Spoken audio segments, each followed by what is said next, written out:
qayda. Bir çevrəyə toxunan 2 dənə teyit, yəni 2 dənə toxunan çəksən. Teyit olan xətt çəksən, doğrusal çəksən. Onlar bir nöqtədə kəsişirlərsə, toxunma nöqtələrinə qədər olan məsafələr bir-birinə bərabərlik qaydasından istifadə edəcəyik. Demək, nə edəcəm? Bura 2-dirsə, siz toxunma nöqtələrinə fikir verin. Baxın, bunu da radiusları çəkərək göstərəndə daha rahat olur, amma belə də göstərmək istəyirəm. Bura 2-dirsə, bura 2 olacaq. Tamam mı? Buradan DK-ya qədər 3-dürsə, onu mən dediyim qaydaya görə DY-yə qədər də 2 olacaq. Bir də belə bir şey deyim. Bu mən buradan çəksəm uşaqlar. Çevrənin diametridir. Bunu təsəvvür edin. Çevrənin diametridir. Bu bunun paralelindədir. Elə deyil. Baxın, bu bunun paralelində 3-dürsə, onda buradan burada 3 olacaq. Onda onun qarşısında olduğu üçün 3 olacaq. Görə bildik? Bu belə. Onda AY 3-dürsə, burada 3 yaza bilərəm, yazaram. Sonra nə edəcəm uşaqlar? FC X-dırsa, onda KS-yə də mən X yaza bilərəm. Buraya qədər belə. Bu xassiyəni tətbiq etdik. İndi keçirik növbəti xassiyə.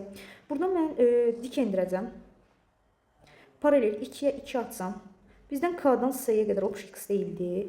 Onda geriyə nə qədər qalacaq? X-2 qalacaq. Bu da 90 dərəcə olduğuna görə. Bir də indirdiyim bu dik A D-yə paralel olduğuna görə, hətta bura K' xəttimi istəyirsiniz. K K' paralel olduğuna görə uzunluğu 6-dır. Tamam mı? Demək, burada dik üçgən alındı. Bu xəttin uzunluğu da X + 2-dir.